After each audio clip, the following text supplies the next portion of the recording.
Bom dia a todos, eu sou o Leandro Barcelos, da Confederação Nacional da Indústria, da área internacional. Sejam bem-vindos ao 9º webinar promovido pelo projeto Indústria Global, que é uma parceria da Confederação Nacional da Indústria com o Serviço Brasileiro de Apoio à Micro e Pequena Empresa, o SEBRAE, para apoiar na internacionalização de empresas. Durante toda a nossa transmissão, hoje, vocês vão poder fazer perguntas para a gente, para os nossos palestrantes. Então, eu peço que coloquem aqui no chat, se você está no LinkedIn na direita, ou se você está no Facebook, aqui embaixo. Coloque essas perguntas que a gente vai responder no finalzinho, a gente vai ter 10 a 15 minutos para poder falar e responder um pouco dessas perguntas com nossos especialistas. Mais um recadinho antes de a gente começar. Todas as apresentações e materiais que a gente falar durante essa apresentação hoje vão ficar disponíveis para quem se inscreveu diretamente pelo industriaglobal.com.br, mas quem não se inscreveu por lá, eu peço que entre rapidinho no www.industriaglobal.com.br, tem um linkzinho do nosso webinar lá, faz seu cadastro rapidinho, que no final vocês vão receber todo o material que vai ser comentado durante o nosso webinar hoje. Bem, o nosso tema hoje é barreiras no contexto da Covid-19, é o nosso 9º webinar. Esse tema barreiras, agenda de barreiras comerciais aos investimentos, é um tema que já vem sendo trabalhado há alguns anos pela Confederação Nacional da Indústria. Nós trabalhamos por meio da Coalizão Empresarial para Facilitação de Comércio e Barreiras, que é um mecanismo da área internacional da CNI, para identificar, monitorar e fazer ações para remoção dessas barreiras comerciais que são implementadas por outros países. Nesse nosso trabalho, junto às entidades, que são empresas, associações setoriais, federações da indústria, nós já monitoramos 71 barreiras comerciais, tarifárias ou não tarifárias, implementadas por outros países. Essas barreiras foram implementadas para 32 setores e são de 50 países diferentes. Esses são resultados de um trabalho que a gente foi fazendo intensamente junto com vocês, com as empresas e com as associações. Todas essas barreiras hoje estão sendo trabalhadas junto ao governo para superação e para liberar a entrada dos países nos outros países.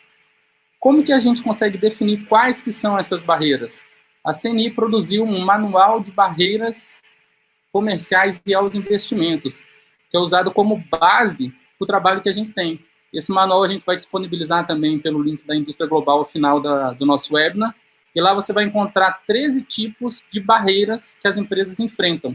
9 são barreiras não tarifárias e 4 são barreiras tarifárias. E aí você consegue entender, a empresa consegue entender quais são essas barreiras que estão afetando ou que estão restringindo o acesso do seu produto aos países que a empresa quer exportar. Ok? Todos esses dados que eu falei são de trabalhos anteriores ou contínuos que a gente faz na CNI. Não são relacionados exatamente às medidas restritivas implementadas durante a pandemia. Mas a gente também fez um trabalho preventivo desde fevereiro de começar a analisar todas as medidas implementadas pelos países durante a pandemia. Nesse trabalho que a CNI fez, nós identificamos que 92 países já implementaram 305 novas medidas específicas durante a pandemia do Covid, sendo que 183 dessas medidas são restritivas ou proibitivas e 122 são liberalizantes, que é para facilitar o comércio de produtos ao combate ao coronavírus. Vocês sabem qual que são os setores mais afetados? Acho que essa pergunta é fácil, né? Os setores mais afetados são médico hospitalar, medicamentos e saneantes. Tem outros setores também afetados, mas esses que estão diretamente ligados ao combate à Covid são os mais afetados. Pegando o link agora nesses últimos dados que a gente falou, eu vou apresentar os nossos palestrantes, que vão falar um pouco sobre o impacto dessas medidas, como isso tem afetado a empresa, os setores, e dar um panorama pós-Covid-19. Primeiramente, eu quero apresentar o José Osvaldo Caputo Flose, que é o gerente-geral de exportação da empresa Fanem. É uma empresa que tem quase um século de vida aqui no Brasil e é uma das líderes em exportação de equipamentos hospitalares. O Flose vai falar para a gente sobre o comércio de produtos essenciais para o combate ao Covid-19, oportunidades, restrições durante esse período de pandemia. Na sequência, o Fernando Silveira Filho, presidente executivo da Associação Brasileira da Indústria de Alta Tecnologia de Produtos para a Saúde, a ABMED, vai dar um panorama das barreiras temporárias implementadas no comércio internacional e um possível cenário pós-pandemia. E para finalizar, Renata Amaral, nossa especialista em comércio internacional, fundadora do Women's Side Trade e professora da American University, vai falar sobre as medidas unilaterais ao comércio no mundo, impactos e como os países estão lidando com isso hoje. Sem querer tomar muito tempo do nosso palestrante, espero que vocês tenham um excelente webinar e já vou passar a palavra direto para o Flose.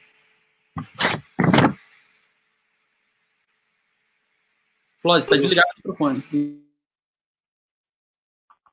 Sério?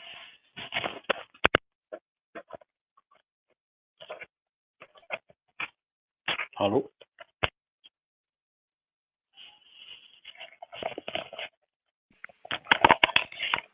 Estamos te ouvindo, Flose.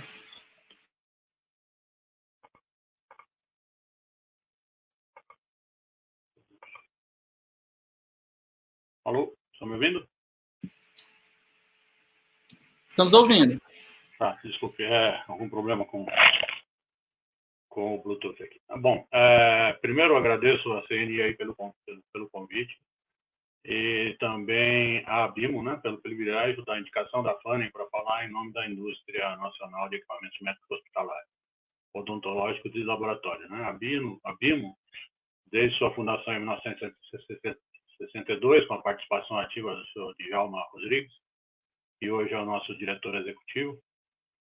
E esse ano, como disse o Leandro, estamos completando 96 anos de fundação. Eu tenho que fazer uma pequena contextualização para poder depois entrar no assunto de uma forma mais intensiva. Desde aquela época de 1972, a Abimo já incentivava, né, a contínua luta pela consolidação da indústria nacional e seus fornecedores. Então, Djalma Rodrigues iniciou na FANEM em 1962, já como genro, né, do senhor Walter Schmidt, que é a família que fundou a empresa em 1924, e o Walter Schmidt era a segunda geração da família, hoje já estamos na sexta geração. E continuou interruptamente trabalhando e passou, durante esses anos, várias vezes como presidente da Abimo. A FANEM fabrica equipamentos médicos hospitalares, na sua maioria, destinados a unidades de terapia intensiva a berçários neonatais. Então, possivelmente, inúmeros de nós passamos por algum produto da FANEM quando fomos bem-vindos ao mundo, né? E muitos hoje ainda presenciam o nascimento de filhos e netos nesses equipamentos. Temos equipamentos em 140 países do mundo e enviamos anualmente para uma média de 60 países ativamente. Temos uma unidade fabril na Índia, um escritório na Jordânia, para o mercado do Middle East e Norte África, e operamos em Latam desde a Argentina. Desculpe. Com isso, já adiantando um pouco do tema dos produtos produzidos pela FAMES, não estamos necessariamente no foco dos produtos destinados ao cuidado da doença Covid-19. Né? Como todos sabem, o acometimento de recém-nascidos e até a adolescência do vírus SARS-CoV-2 é baixo, ou pelo menos não compromete ao ponto de necessitarem de cuidados intensivos. Do ponto de vista sociológico, é muito bom, humanitário também é alentador. Temos alguns produtos que podem ser utilizados como periféricos, né, como aspiradores, câmaras de conservação hematoimuno e alguns equipamentos de suporte ao diagnóstico. E esses sim já tiveram aqui no Brasil uma boa aceitação, uma boa procura nessa pandemia. No caso da exportação, um pouco debilitado pelas barreiras que o próprio país colocou de exportação de equipamentos destinados ao combate à Covid-19. Sempre quando eu falo de indústria nacional, eu estou falando das indústrias multinacionais, não estou excluindo, né, as indústrias multinacionais e internacionais que estão no país e que serão abordadas provavelmente pelo Fernando na apresentação da visão da Abimed. Houve uma primeira onda achatada aí, para usar algumas frases, alguns termos bastante recorrentes aí, atualmente. Há poucos anos atrás, as empresas brasileiras cobriam até 45% dos produtos presentes nos hospitais brasileiros, né? De uns anos para cá, né, para hoje, acompanhando movimentos de fusões internacionais, muitas empresas nacionais foram adquiridas por multinacionais e internacionais, reduzindo o desenvolvimento e a produção do país. Em função dessas fusões, algumas fábricas foram fechadas, né, foram encerradas, e os equipamentos brasileiros, então, foram substituídos por equipamentos importados. Com isso, nós reduzimos substancialmente a vocação do país na produção de equipamentos nacionais, que era bastante grande já desde de muito tempo. Além das próprias empresas que saíram do mercado, as empresas que foram adquiridas, né, ou que não resistiram à competição internacional, esse movimento também desestimulou algumas empresas de fornecimento de insumos, partes e peças e serviços, desmontando um pouco a rede já consolidada. Reduzimos também a nossa capacidade de representação do país como polo exportador de produtos nacionais. Isso tudo aconteceu de alguns anos para cá, entre outros, né? Por que eu estou falando isso, né? Porque algumas empresas resistem a esse assédio e têm contribuído para manter a nossa vocação. Porém, na medida do possível, também a exemplo da própria Fanning, a gente essas empresas fazem investimentos de internacionalização da produção, e também é um assunto, só que isso é um assunto para um novo webinar que realmente é bastante extenso. Há uma segunda onda, também usando um termo moderno, de estruturação de novas empresas do setor, né? Sejam elas remanescentes de antigas empresas, donos ou colaboradores, né, de empresas antigas que saíram do mercado, ou melhor ainda, do caráter empreendedor dos jovens. Então a gente vê bastante na Abimo, por exemplo, a adesão de empresas que estão começando nessa área da saúde. No entanto, é bom salientar que a competição dos produtos estrangeiros produzidos no Brasil, né, vem achatando essa onda e, infelizmente, essa sim, essa sim não deveria ser a situação, né? Mas vamos em frente. Então, os motivos para tudo isso deixamos de ser fabricantes e passamos a consumir insumos importados. E isso tem um impacto negativo na pandemia atual, por tornarmos dependentes da importação desses insumos, o que por si só não representa um problema, já que consumir partes mundiais superfícies reduzem muito os problemas de desenvolvimento e obtenção de qualidade, qualidade desejada, mas, como já mencionado, aprendemos isso nessa situação. Países impuseram barreiras nas exportações e mesmo na logística, mesmo a logística que está prejudicando a importação desses produtos para completar a produção dos nossos equipamentos. Então, fazendo um pequeno resumo aqui, são muitas informações, né, bastante extensa.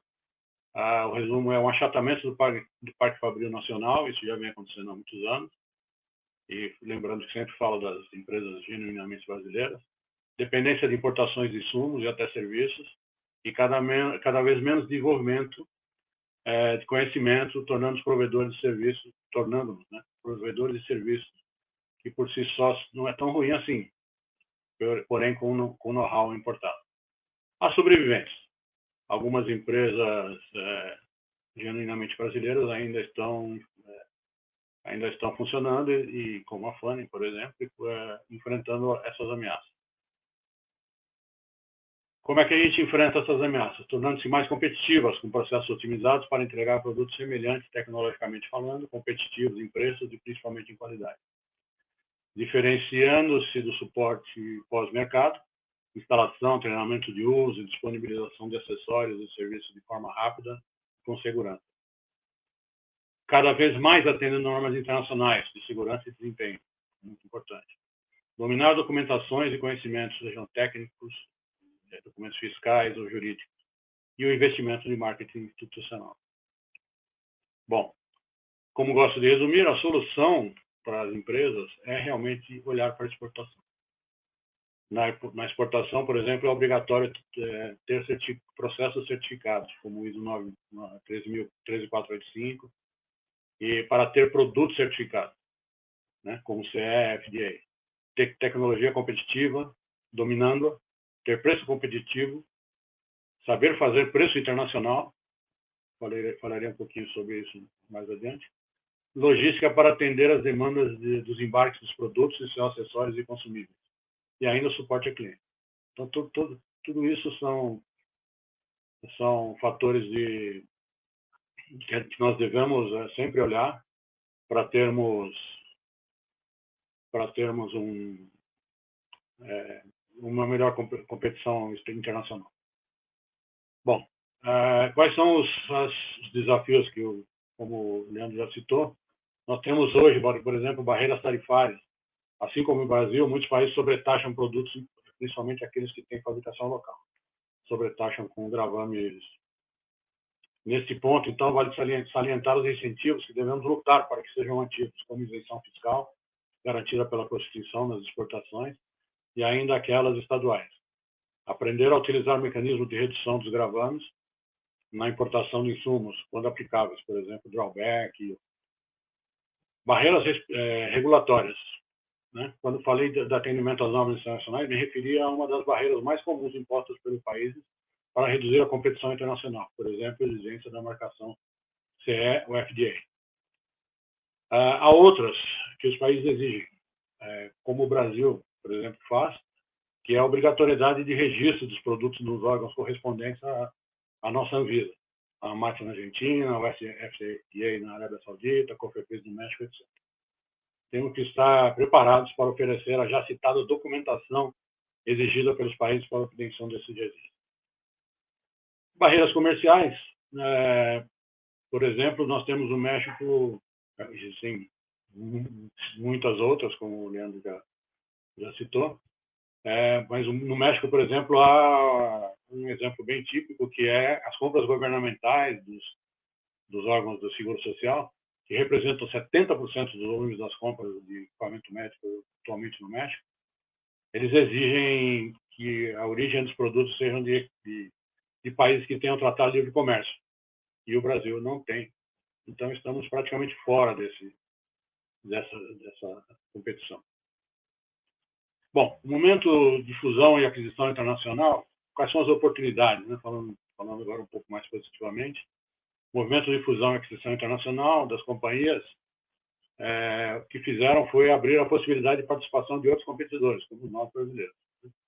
Então, a empresa, representantes, órfãos, que ficaram sem produto para competir no mercado de cada país, em função da fusão, e muitas vezes as fusões agregam vários fabricantes do mesmo modelo de equipamento, né, do mesmo equipamento, e faz com que os distribuidores dos países fiquem momentaneamente, imediatamente, sem alternativas para voltar ao mercado, que é o caso, por exemplo, de ventiladores pulmonares, que há pouco tempo uma empresa só conseguiu juntar várias fabricantes e tornou uma grande empresa de fornecimento de ventiladores. O que fez com que muitos dos distribuidores dos países ficassem sem opção e buscassem a gente, né? Buscassem as alternativas. Já agradecemos aqui por que eles nos acham, né? Porque há ações como de marketing apoiadas pela CNI, por exemplo, Apex e embaixadas brasileiras, e eventos internacionais subsidiados, parte ou integralmente, dependendo da maturidade exportadora da empresa. Investimentos nessa participação. Bom, passando então ao momento atual, onde nunca se falou tanto de EPIs, equipamentos de TI, medicamentos, vacinas, a saúde está na moda, no desejado pico, né? Nesse caso, um pico desejado. E antes que esta curva de atenção à saúde achasse, novamente, o que é particularmente irá demorar um bom tempo, vamos investir, ou melhor, reinvestir na indústria de equipamentos e dispositivos médicos. Para exportadores, então, que é o que seria a nossa saída, acesso ao financiamento em moeda estrangeira, quais são os facilitadores? Né? Acesso ao financiamento em moeda estrangeira com baixíssimos juros e prazos alongados, comparados ao financiamento para empresas não exportadoras. Retomadas de iniciativa de P&D, o que a gente viu nessa pandemia é que ressurgiram indústrias e universidades que demonstraram mudança de comportamento, seja nas mudanças de desenvolvimento com objetivo, motivação nas pesquisas. Falo um pouco com conhecimento disso, pela minha vivência na academia, na COP UFRJ e na indústria nacional. A destinação de investimentos públicos para a compra de equipamentos médicos, não limitados imediatamente aplicáveis ao combate do SARS-CoV-2. A expectativa pós-pandemia de compra de outros equipamentos utilizados na vacinação e prevenção de novas infecções, câmaras de conservação, seringas, etc. A demanda reprimida gerada pela pandemia também gerará certamente novas oportunidades de venda. Então, o que tivemos de negativo nesse período tem a ver com as barreiras mais duras na exportação. Por exemplo, na exportação baseada em NCMs, que atingiram outros produtos que não específicos para atender a pandemia. Eu cito só um ou dois exemplos da Fanny aí. A gente fornece um equipamento de fototerapia para neonatologia, que não está no foco da pandemia, e que utiliza um óculos para proteção do bebê durante o banho de luz. E esses óculos entraram no mesmo NCM dos óculos de proteção individual para os paramédicos. E a gente, então, ficou sem poder exportar, às vezes, pedidos grandes, em que aparecia um pequeno óculos lá que custa menos de $1, porque foi barrado. Então, isso aí espero que num próximo, bem proximamente, a gente tenha isso interrompido. Outros, também. Oi. É o Leandro. Só para não alongar muito, porque já passou um pouquinho do tempo da apresentação, queria pedir só para estar bem interessante falar das oportunidades aí que você está falando e das restrições, mas queria que você finalizasse em 1, 2 minutinhos para a gente conseguir passar para o Fernando. Faltam algumas frases só. Tá bom. Só como outros exemplos, aí a gente tem um ressuscitador neonatal também, que entra também no mesmo grupo da HS, da NCM dos ventiladores, e também estamos proibidos de exportar. O que a gente passou com muitos problemas é que, em função do fechamento das exportações externas, como a gente depende de alguns insumos importados, então a gente deixou de também produzir alguns equipamentos em função de não ter esses insumos que acabamos que nos últimos anos a gente aprendeu a fazer uso de insumos importados. Bom, esse é o panorama geral, o tempo já passou, e estou à disposição para as perguntas. Muito obrigado, Flose, foi muito interessante. Essa aqui foi a nossa primeira apresentação.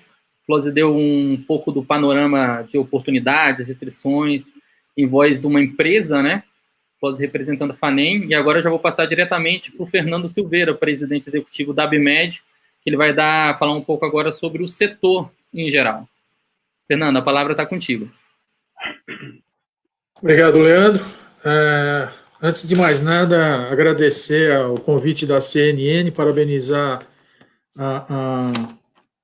ao Flose, a Renata pela participação, agradecer a você particularmente, Leandro, aí pelo empenho em fazer as coisas caminharem para a realização desse evento de hoje. Todos veem a tela, não?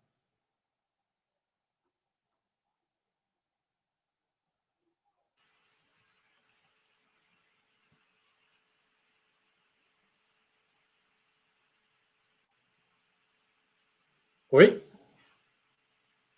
Sumiu aqui. Estava aparecendo, mas sumiu. Tá. Aí, pronto. Coloca em visualizar.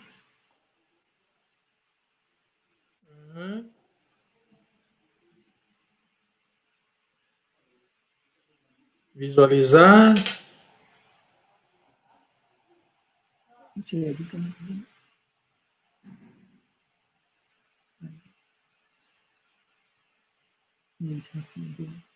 Ué, desculpe.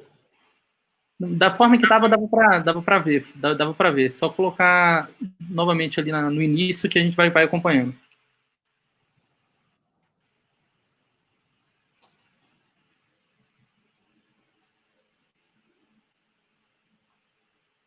Tá ok? Tá ok, estamos enxergando. Ótimo. Bom, então vamos lá, nós vamos falar esse é o tema do webinar. Antes de mais nada, muito rapidamente, a ABIMED ela foi fundada em 1996, ela é a Associação Brasileira da Indústria de Alta Tecnologia de Produtos para a Saúde. Nós temos aproximadamente 200 empresas que representam 60% a 65% do segmento, e a associação ela tem uma característica muito inclusiva. Ela tem empresas brasileiras como associadas, empresas americanas, europeias, asiáticas, de todos os tamanhos e oferecendo toda a gama de produtos necessários para as diversas especialidades médicas através de importação, distribuição ou fabricação local.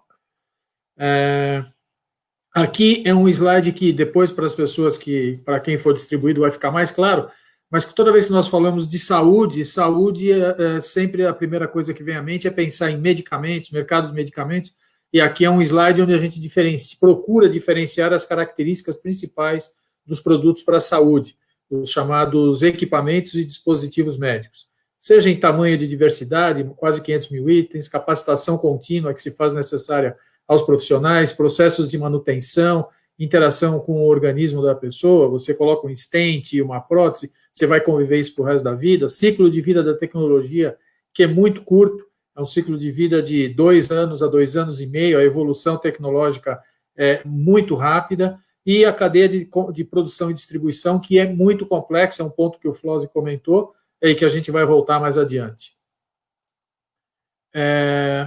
Medidas restritivas ao comércio de produtos médicos hospitalares e os impactos para o setor.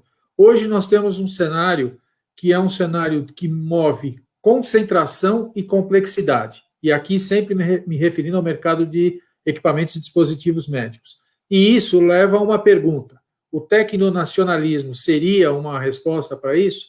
Antes da gente chegar nesse ponto, vamos entender um pouquinho o que aconteceu. As importações globais, como o Flósio muito bem comentou, esse mercado se move muito por importações, né? Exportação e exportação. As importações globais em 2019 somaram 1,1 ou 1 trilhão de dólares para todo o mercado. Se nós segregarmos somente os componentes de dispositivos e equipamentos médicos, a gente vê que em medicamentos o tamanho foi de 56%, mas o mercado de equipamentos e dispositivos médicos movimentou aproximadamente 444, 450 bilhões de dólares no ano passado. Ou seja, é um mercado de alta intensidade de negócios no panorama internacional. Ele tem uma característica de concentração, sim. Estados Unidos e Alemanha são os maiores parceiros comerciais para produtos médicos, são os principais fornecedores da China, e os mesmos, Estados Unidos e Alemanha, mais a Suíça, representam 35% de tudo que se move no mundo, e os 10 maiores exportadores mundiais, eles representam 3/4 dos negócios mundiais desse mercado. Em termos de proteção pessoal, China, Estados Unidos e Alemanha representam 40% das exportações globais, e um tema que foi muito candente principalmente no início e até a metade do impacto da Covid-19, que são as máscaras faciais, elas são concentradamente produzidas na China e distribuídas pela China com 25% de participação. Quando a gente olha todo o espectro de produtos de proteção pessoal, os 10 principais países englobam 65% disso. China, Alemanha, Estados Unidos, Japão, França, Itália, Holanda, Bélgica, Reino Unido e Polônia. Mas o interessante da gente observar, além dessa concentração nos 10 principais, é que todos esses países que aparecem aqui na coluna participação, acordos regionais de comércio em medical device, dispositivos médicos, vocês vejam a quantidade de acordos regionais de comércio que esses países têm nas suas próprias regiões. A gente vai ter um slide mais à frente que dá uma visualização melhor para a gente entender. Aqui eu trouxe um exemplo claro do que é essa complexidade. O dado é disponível nas fontes que estão citadas, mas eu omiti aqui o nome de uma empresa, é uma empresa internacional, localizada no Canadá, com 3 escritórios, com 2 fontes de matéria-prima, 3 unidades de fabricação, 5 distribuidores em continentes e países diferentes, trabalhando com atacadistas, distribuidores e atendendo o end user de forma múltipla. Esse pessoal, especificamente durante a crise, foi um exemplo claro de quebra da cadeia de abastecimento, que é o grande gargalo que surgiu. O Flósio também comentou isso na apresentação dele, em função da interconectividade existente no mercado como um todo. Em termos, olhando aqui um pouco o mundo, um pouco o Brasil, quais foram os eventos marcantes durante essa Covid-19? Primeiro foi a proibição de produtos essenciais para o combate à crise. Logo no primeiro mês, durante o mês de março, praticamente mais de 60 países, e esse é o dado relativo ao mês de março, mais de 60 países, inclusive o Brasil, criou barreiras à exportação. Qual é o problema que isso traz? É uma quebra na cadeia do abastecimento do setor, por uma razão muito simples. Você, para participar da cadeia internacional, você também se abastece na cadeia internacional. Quando você proíbe exportações, você perde a capacidade de importar certas coisas também. Então, isso gerou uma quebra, ainda que nós já há algum tempo a situação esteja, de alguma maneira, melhorando, mas no primeiro momento foi extremamente agudo. Os aspectos logísticos. Nós tivemos fechamentos de espaços aéreos, tivemos a suspensão dos voos internacionais e locais. Isso acabou gerando o quê? Desabastecimento e custo, mais uma vez. Tivemos aceleração exponencial da demanda, né? Todo mundo com foco nos mesmos itens, os estoques limitados, proibição de exportação, quebra de contratos. A gente viu isso no mercado internacional, foi altamente noticiado nos meios de comunicação. Qual foi o problema que isso gerou num determinado momento? Os preços subiram, tivemos problemas de desabastecimento e aqui no Brasil nós vivenciamos algumas situações de requisição administrativa. E custos altos, além do razoável. Oferta de produtos oferta de logística, primeiro, que subiu dramaticamente. Os preços também tiveram um aumento, porque em alguns momentos, e foi também noticiado na mídia, países com maior poder aquisitivo forçando a compra em cima de contratos existentes, oferecendo preços mais altos e gerando quebra de contratos. Obviamente, isso tentando gerar uma necessidade gerando a necessidade de você buscar mais e mais fornecedores. Então, toda esta situação, ela acaba girando uma tendência, que é essa que eu mostro aqui. Eu falo de África para não ter que falar de outras regiões e nenhum país específico, e esse é um dado que é interessante na forma como ele foi estruturado. Está todo mundo trabalhando de alguma maneira no sentido não só de se fortalecer economicamente do ponto de vista individual como país, mas também regionalmente. E aqui a gente tem alguns pontos interessantes, quando você vê ali na primeira coluna, reimaginando a sociedade, né, trabalhar o sistema trabalhar na transformação do sistema de saúde africano para dar mais resiliência e igualdade. Na coluna que fala de reimaginar os negócios, reestruturar as manufaturas ou a indústria com foco numa autossustentação. E quando fala de reimaginar governos, está ali fala um ponto de sustentação do momento na cooperação regional e pan-africana. E esse eu trouxe a África porque é um continente que todos temos. O Brasil tem muitas afinidades e, ao mesmo tempo, mostra claramente, de forma patente, situações e conversas que estão na pauta de vários países e várias regiões. Uma certa tentativa de gerar uma autopreservação ou gerar condições que, no fundo, acabam tendendo a um certo isolamento dentro de um cenário internacional de comércio como a gente tem hoje. Então, quando a gente vai olhar o Brasil, eu acho que nós temos que caminhar por uma trilha diferente. Nós entendemos que deveríamos caminhar pela busca pela inserção no mercado mundial. E isso tem a ver com inovar, com integrar e com educar. O que a gente quer dizer com isso? Quando a gente olha essa rede de conexões comerciais, eu não sei como é que fica a visualização de vocês, mas eu vou tentar aqui com o cursor explicar. Essa era a rede, em 2000, essa era a rede existente do ponto de vista de comércio regional. Então, os azuis é a Europa, os verdes é o NAFTA, México, Estados Unidos e Canadá, os laranjinhas são os orientais e os amarelos são os outsiders, né? Então, a gente vê o Brasil aqui em cima com baixo nível, e as linhas, elas mostram as conexões. Então, o Brasil era conectado internacionalmente, mas não de uma forma muito intensa, e meio que pela própria dimensão da esfera, a gente vê que com uma participação até modesta.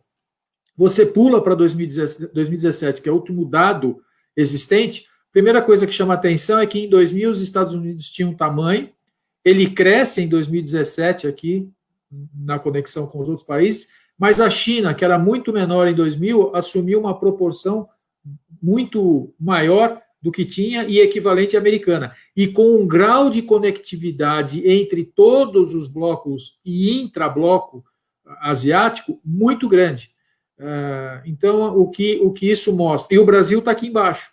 Melhorou o número de conexões, tem mais conexões e tal, mas a espessura da linha marca a intensidade disso, e se a gente observar o tamanho da esfera com o nome Brasil, ficou mais ou menos do mesmo tamanho, o que nos leva a concluir que houve uma ampliação de conexões, mais tímida, e ao mesmo tempo continuamos de uma forma não muito inserida nesse contexto todo. A gente está realmente fora da onde está acontecendo o grande tráfego de negócios, o grande tráfego de negociações.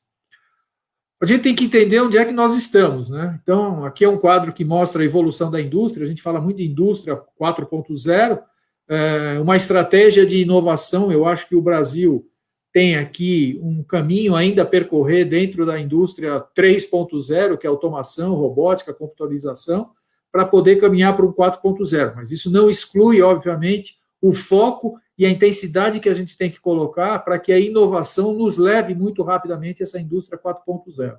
E a gente tem elementos aqui no Brasil, frentes, como o Fórum para a Quarta Revolução Industrial, a Câmara da Indústria 4.0, a iniciativa MEI-CNI, a Frente Parlamentar Mista de Ciência, Tecnologia, Pesquisa e Inovação, só para citar alguns elementos.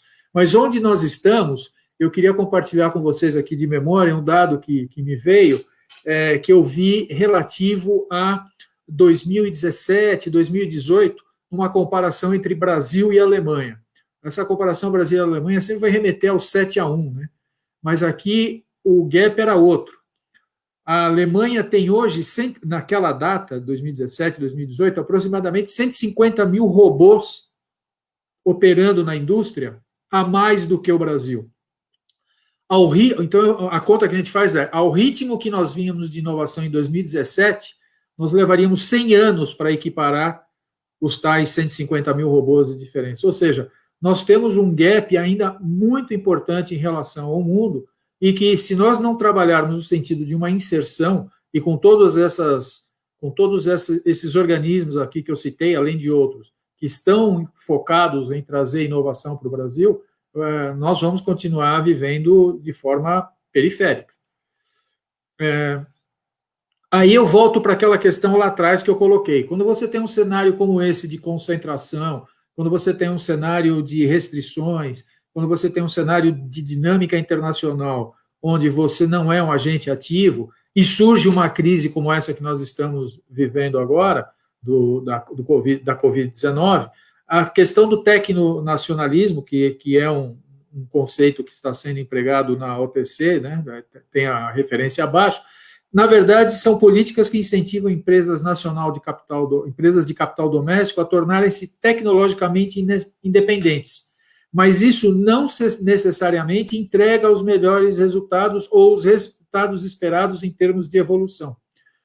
Ou seja, toda vez que você cria mecanismos de proteção, mecanismos que privilegiam indústrias ou setores, você corre o risco de, no médio e longo prazo, passar por um processo de perda de capacidade competitiva. E aqui no Brasil nós vivemos isso. Todo mundo vai se lembrar, não sei se todos, mas pelo menos o pessoal que já tem mais tempo de mercado deve lembrar do grande período que nós vivemos aqui no Brasil da lei da informática. onde todos os computadores tinham que ser nacionais, os mecanismos nacionais. O que aconteceu? Gerou um gap monstruoso nessa área, coisa que a gente só foi conseguir, de alguma maneira, equilibrar novamente já no final dos anos 90, anos 2000, 2010, por aí, que a gente conseguiu estar um pouco mais inserido naquilo que é tecnologia de ponta, também através de importação, instalação local de empresas que trouxeram mais tecnologia, e isso é fundamental para o nosso processo.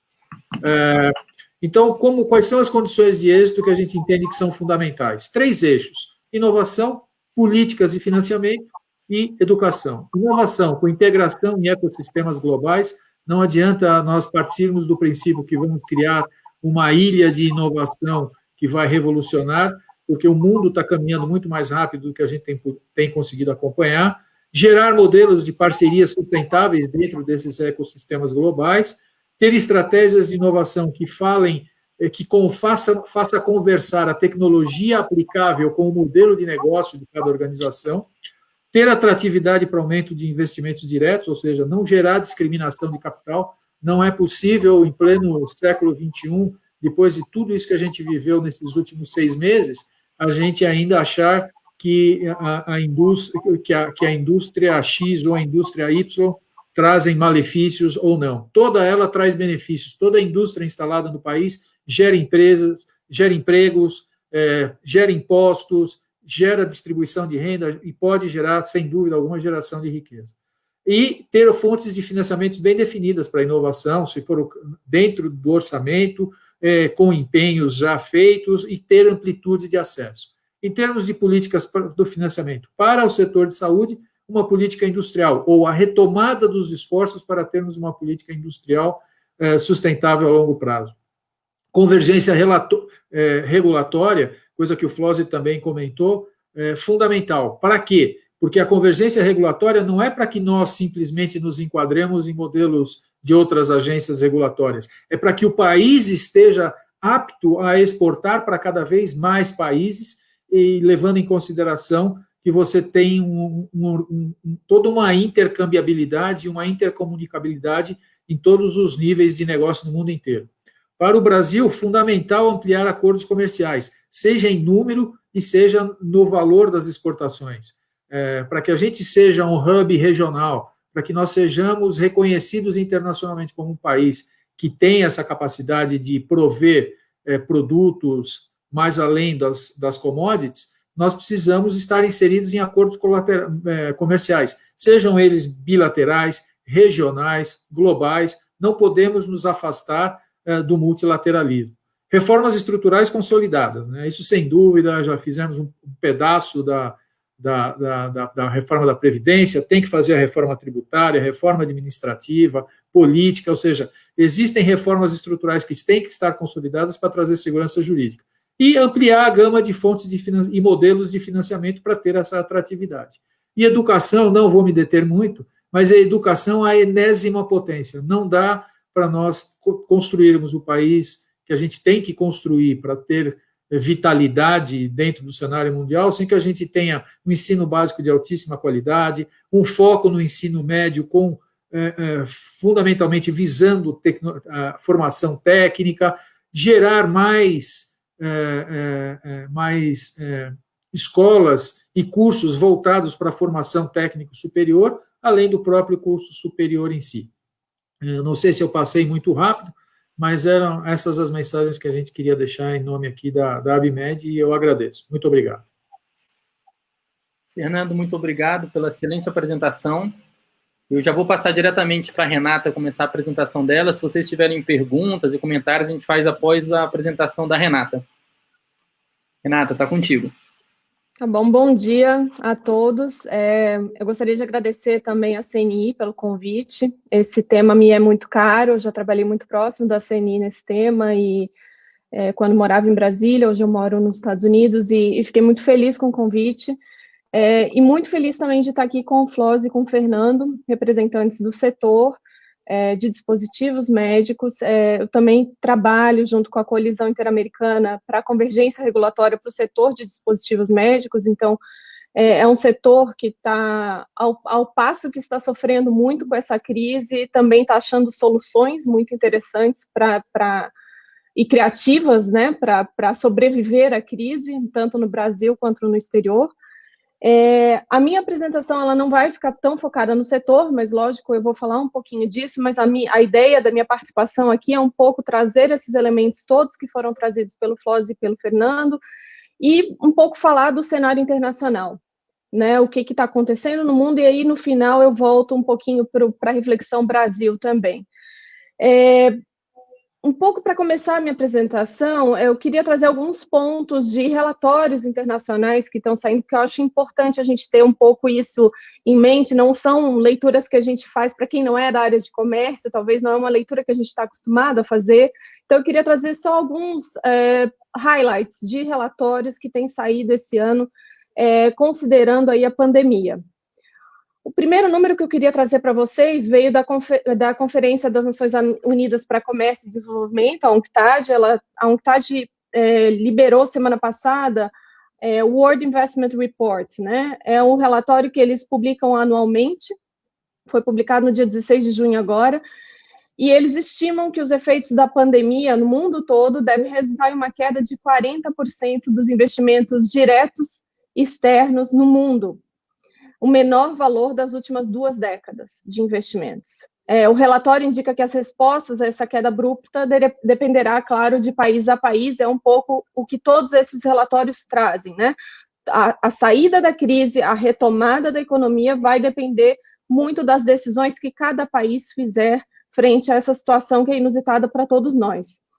O relatório, esse mesmo da UNCTAD, também informa que o investimento direto estrangeiro na América Latina e no Caribe, eu extraí esse dado por fazer sentido para a nossa região, deve cair pela metade em 2020.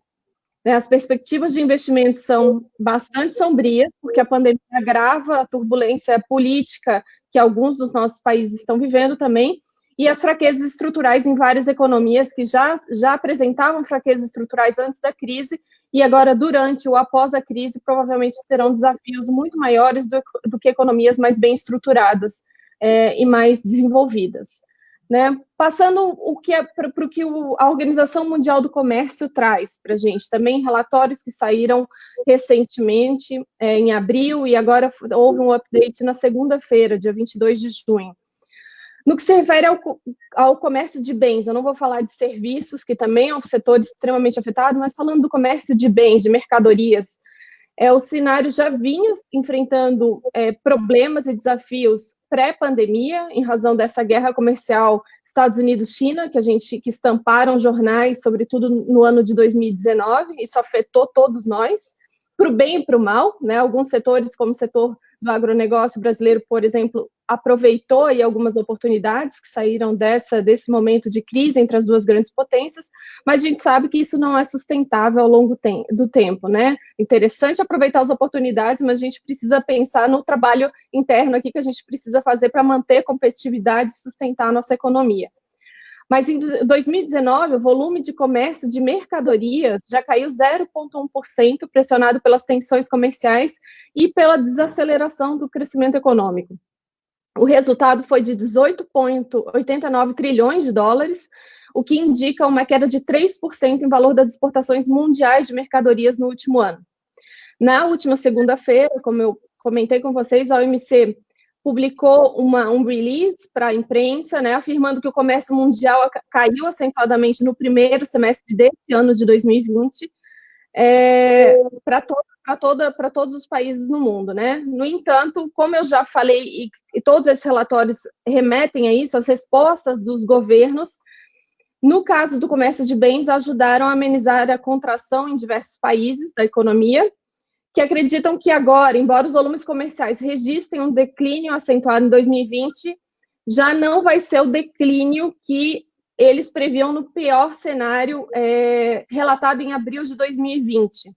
Na verdade, em abril de 2020, a OMC soltou um relatório que dizia que no melhor cenário a gente teria uma contração de 13% do comércio global, e no pior cenário de 32%. Eles já estão um pouco saindo do pior cenário em razão das respostas que os governos têm dado no mundo inteiro com a crise, respostas criativas, como eu falei um pouquinho no início da minha apresentação.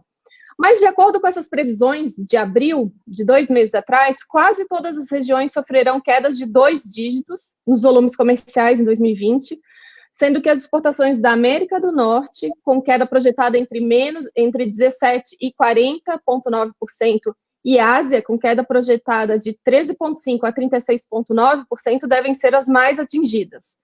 No que diz respeito às importações, prevê-se em 2020 um recuo mais acentuado para a América do Sul e América Central, 43,8%, seguida de América do Norte, 33,8%, e Ásia, 31,5%.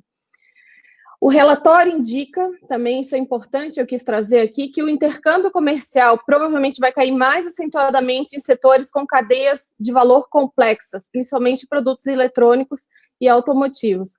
Tanto o Flósio quanto o Fernando mencionaram um pouco dessa questão da cadeia de suprimentos, o quanto que isso está sendo afetado, e eu vou trazer um pouco isso também nas minhas conclusões, que a gente está vivendo um momento, na verdade, extremamente interessante de redesenho dessas cadeias globais de valor. Muitas indústrias sofrendo, outras mais tecnologicamente avançadas, aproveitando aí a crise. A gente está vendo um aceleramento de tendências tecnológicas também em razão da pandemia, mas são pontos que eu vou trazer mais um pouquinho no finalzinho da minha fala. Um último relatório que eu queria comentar com vocês é o da Organização para a Cooperação Econômica e Desenvolvimento, a OCDE, que é conhecida de muitos de nós, principalmente por causa de questões regulatórias, sobretudo para o setor de dispositivos médicos. A gente acaba tocando muito nos relatórios da OCDE para questões de boas práticas regulatórias, vários outros setores também, claro, se baseiam nos relatórios da OCDE, e a organização também fez previsões pouco otimistas. Segundo a OCDE, em todas as economias, a maior parte do impacto da economia vem do impacto da produção no varejo e no atacado, e nos serviços profissionais e imobiliários. De acordo com a organização, o crescimento anual do PIB projetado em uma queda de 2% do PIB anual para cada mês de confinamento dependerá de muitos fatores, e aí eu trago de novo, dependerá da magnitude e duração das paralisias nacionais, a extensão da demanda, reduzida por bens e serviços em outras partes da economia, e a velocidade com que o apoio fiscal e monetário entrarem em vigor em cada país. Então, depende muito de país a país. Essas estimativas todas, eu brinquei um pouco no artigo que eu escrevi recentemente, se essas previsões são possíveis ou se não passa tudo de um chute calculado, e eu faço um pouco essa provocação, porque em que pese as previsões serem úteis, na medida em que elas contribuem para dimensionar a amplitude dos eventuais efeitos negativos da pandemia sobre os investimentos, a economia e o comércio global, na verdade, tudo está sujeito a muita variação, porque a gente não sabe, vai depender das respostas do governo, vai depender de quanto tempo a gente vai ainda levar com essa crise, porque a gente está vendo em vários países do mundo uma segunda onda de casos de coronavírus, como a China, relatou semana passada situação crítica em Pequim novamente. Então, assim, tudo vai depender, são dados interessantes para a gente ter um pouco no nível macro, para desenho das nossas políticas, tanto privadas, de empresas, quanto de governo, mas tudo pode sofrer variação e está tudo muito no ar ainda, porque é uma situação nova para a nossa geração, para todos nós, né? Um pouco, então, falando especificamente de barreiras, que a gente tem experimentado e acompanhado, e muito do que eu vou trazer aqui agora vem de um site, de uma plataforma global que se chama Global Trade Alert. Depois eu posso compartilhar também, a CNI compartilha com os senhores, mas essa plataforma, ela é uma combinação de dados aí, também é monitorada e contribui o Banco Mundial e a European University Institute. Então é uma plataforma que está vendo barreiras ao comércio no mundo, né? E aí eles têm dados que vêm tanto de notificações da OMC, mas dados também dos próprios países, de equipes locais dos países. Segundo o último relatório que saiu em maio dessa plataforma, e ele é um relatório com dados atualizados semanalmente, então os dados que eu vou trazer aqui são os dados da semana passada, de 19 de junho, Em muitos setores, houve preocupação em relação ao recurso governamental, a restrições comerciais, né, os governos recorrendo a restrições comerciais, principalmente limites à exportação de produtos médicos, medicamentos e produtos agrícolas e alimentares. Fernando e Flósio também tocaram nesses pontos, né, a questão de restrição de exportação de suprimentos médico-hospitalares, de dispositivos, mas eu também queria chamar a atenção um pouco para essa onda que está indo para o setor agrícola e de alimentos também, que seria um pouco uma derivação aí dessas restrições globais que estão acontecendo e estão sendo relatadas e acompanhadas por diversos especialistas no mundo, né? Então, no que diz respeito à política de exportação, especificamente, as intervenções políticas que envolvem mudanças unilaterais, os seguintes instrumentos políticos estão dentro desse escopo do que eles analisam. Então, requisitos de licenciamento de exportação não automático, política de requisição de Estado que afetem exportações industriais, fornecimento de subsídios estatal a produtores locais para não exportar, isso está acontecendo em vários países que podem bancar isso, para não ocorrer a exportação, e exigências de que os produtores locais reservem uma porcentagem ou uma quantidade mínima da sua produção para o mercado local. Vou trazer aqui alguns dados sobre medicamentos, sobre suprimentos médico-hospitalares e medicamentos. Números da semana passada, 19 de junho. Há a confirmação de 90 países, jurisdições, né, que estão executando atualmente um total de 177 controles de exportação diferentes, desde o início de 2020. Para produtos agrícolas e alimentos, confirmação até dia 19 de junho, de 31 países que estão executando atualmente um total de 45 tipos de controle de exportação desde o começo de 2020. E aí eu queria trazer também um pouquinho políticas de importação, que estão sendo utilizadas por vários países, e como eu comentei, o relatório da OMC fala um pouco dessa queda das importações da América do Sul, América Latina e América Central, né?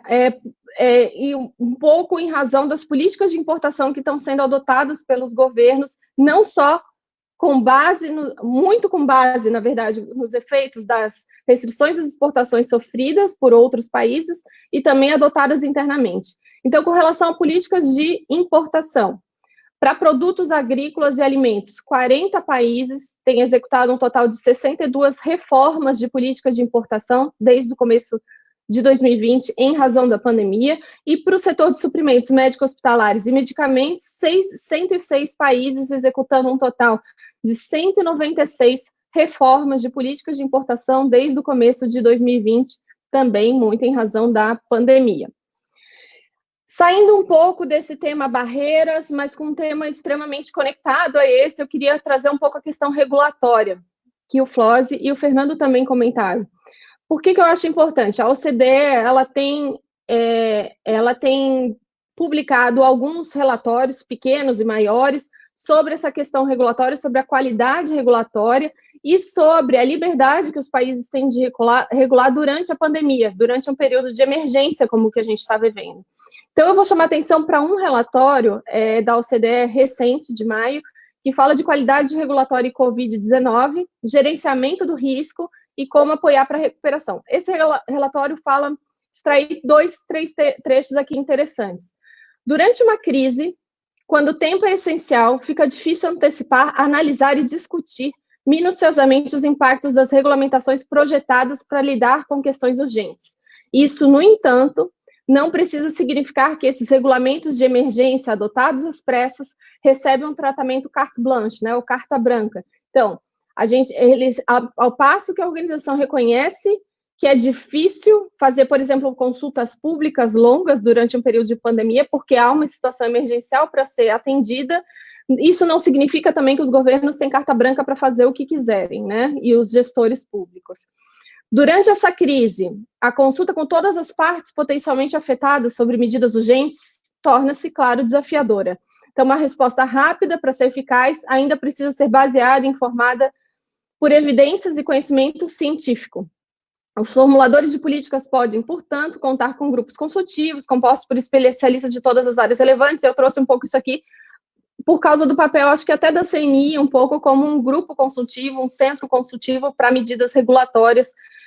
Entendo que faz bastante sentido para o setor, de dispositivos médicos, né? O papel da CNI aí dentro desse escopo das medidas da OCDE, né? Sugeridas pela OCDE. E quando a crise termina, ou seus impactos caem abaixo de um ponto crítico, a organização finaliza. Todas as regulamentações adotadas através de um procedimento acelerado devem ser sujeitas a análises cuidadosas após a implementação dessas medidas. Então, vários reguladores já incluem, inclusive, cláusulas de caducidade e revisão obrigatória de cláusulas nos regulamentos de emergência que estão adotando. Então, eu só quis trazer um pouco esse papel da OCDE nas questões de boas práticas regulatórias, porque eu sei que o setor de dispositivos médicos e vários outros setores sofrem com duplicidade de medidas, com estándares complicados, com não observância de estándares internacionais. Então, acho que é importante a gente ter isso em mente aqui nesse debate de barreiras, sobretudo barreiras não tarifárias. Para finalizar o meu raciocínio aqui, acho que a gente sabe, as medidas restritivas, elas estão crescendo, governos estão se tornando mais protecionistas, então a gente está observando um recrudescimento do protecionismo no mundo todo, isso todo mundo perde, é ruim para todo mundo, né? As cadeias globais de valor, cadeias globais de suprimento estão sendo extremamente afetadas. O Fernando tocou num ponto sobre a produção de suprimento e insumos concentrada em poucos países, e ele tocou no caso das máscaras da China. No momento que a gente viu que a gente precisava de máscaras, não tinha mais máscaras, só a China estava produzindo máscaras. Então, será que a gente não tem que rever esse redesenho também de cadeias de suprimento, agora para o setor de dispositivos e suprimentos médicos hospitalares, mas também, será que a gente não está vendo um redesenho no mundo inteiro das cadeias globais de valor? Né? Outro ponto que eu trouxe durante a apresentação que eu queria deixar aqui, a gente está observando uma aceleração impressionante de tendências tecnológicas, né, em vários setores, né, e isso foi acelerado com a pandemia. Estamos aqui fazendo um evento que talvez a gente faria ao vivo, né, se fosse numa situação normal, né, então tem um lado bom e o lado ruim, mas a gente está, sim, observando uma aceleração de tendências tecnológicas sem precedentes. E aí eu queria fechar um pouco falando do Brasil. O Flósio comentou muito da questão da competitividade. Não é fácil quando você tem uma dependência grande de insumos externos, insumos estrangeiros. O Brasil tem sentido isso na pele, né? A gente teve um achatamento aí nos últimos anos do Parque Fabril Nacional, nesse setor específico que está aqui representado. O câmbio não ajuda, né? A gente está sofrendo com o câmbio também para as nossas exportações, sobretudo, que perdem competitividade no exterior, com o câmbio no patamar em que a gente está trabalhando hoje. A solução, com certeza, uma das soluções é olhar para a exportação, investir nesse Parque Fabril, investir na produção de insumos e suprimentos, mas isso leva tempo, não é de um dia para o outro. E aí eu acho que também, para terminar numa nota não tão pessimista, a crise traz muitas oportunidades, né? Acho que foi o Fernando ou o Flósio também comentaram, a gente, até em razão dessas facilidades regulatórias, e por causa do momento de emergência, a gente está tendo possibilidade de participar de bids e licitações em outros países, que antes não seria permitido.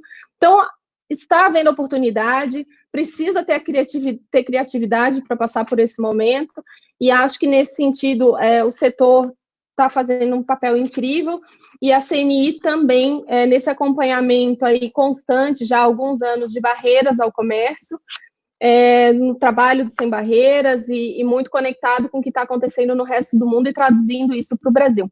Então, eu termino por aqui a minha participação por enquanto, Leandro. Muito obrigado, Renata. Acho que a gente podia passar o dia inteiro aqui falando sobre barreiras comerciais, né? Uma hora é muito rápido para a gente contextualizar, entrar nos setores. Então, eu vou, só para a gente finalizar, eu tenho algumas perguntas que chegaram aqui, e não vai dar tempo de responder todas, então vou dar uma perguntinha para cada, e depois vocês podem também dar as palavras finais para a gente ir finalizando. Uma, a Renata já bem que respondeu, que foi aqui do Tomás, que quais são as barreiras internacionais nessa crise, as principais barreiras. Eu acho que no seu discurso aí você já respondeu bastante dessa, então eu queria colocar outra, que é como você vê o comércio internacional depois dessa pandemia? Você vê o comércio internacional mais fechando, os países mais fechados, ou você acha que vai voltar tudo ao normal?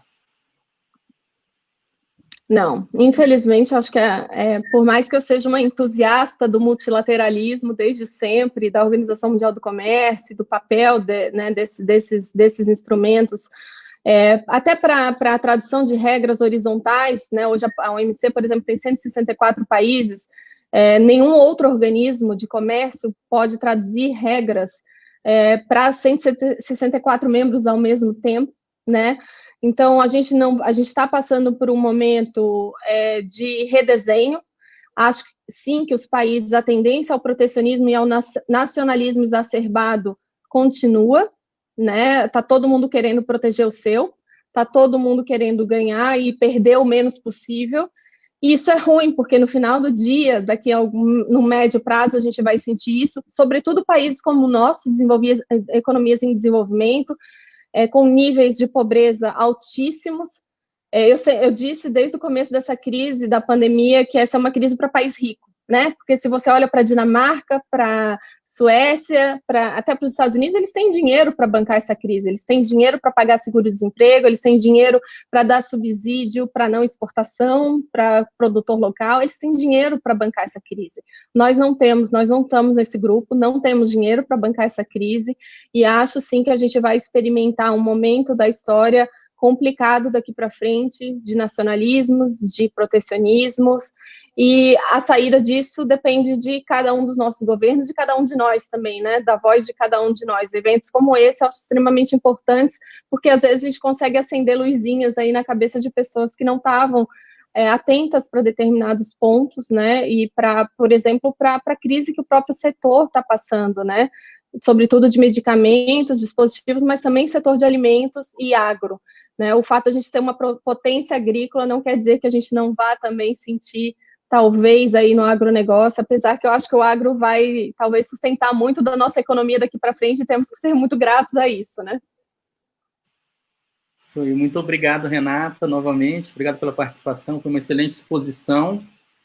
O pessoal aqui está pedindo o link dos relatórios que você mencionou, então depois que a gente terminar aqui, a gente caminha para todo mundo que está cadastrado lá no industriaglobal.com.br o link dos relatórios, ok? Fernando, tem uma pergunta para você agora. Então, neste momento que o setor de saúde está sendo um dos mais importantes para a economia global, você vê novas oportunidades para desenvolvimento de cooperação com instituições no exterior? Eu acho que sim. Eu acredito muito que as experiências existentes e o interesse de diversos organismos em compartilhar, em trazer oportunidades de inserção, né, que foi o tema principal da minha fala, é a questão da inserção.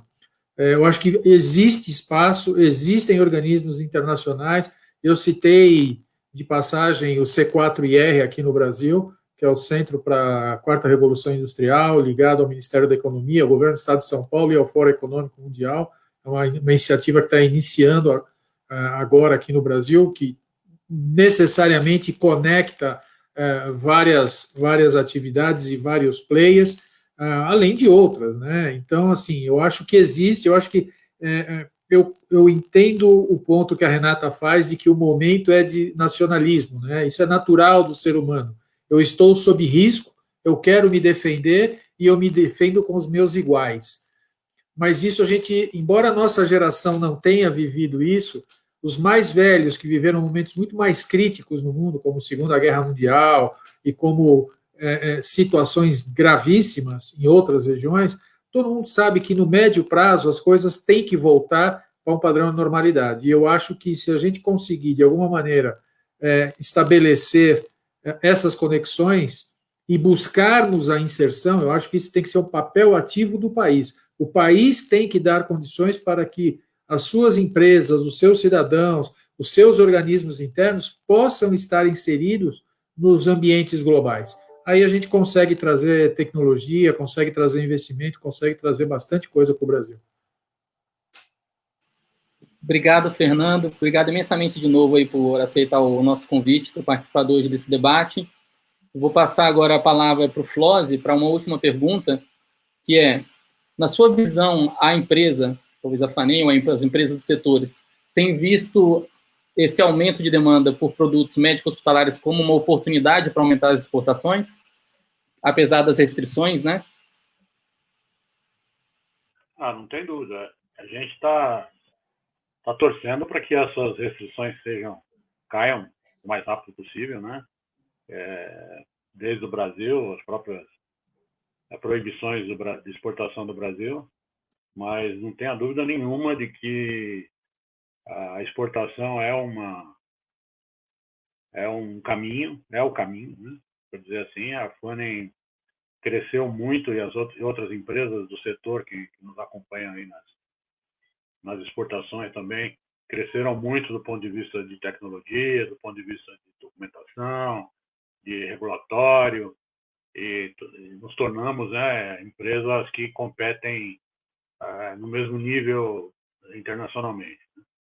A gente torce para que isso aconteça também como setor, porque, na verdade, quando a gente participava de eventos com 60, 70 empresas que podiam exportar, era muito mais aceito o país, era muito mais respeitado do ponto de vista de fornecedor, né, de hub de fornecimento, do que agora quando a gente tem aí eventos em que a gente participa com 17, 18, 20 empresas.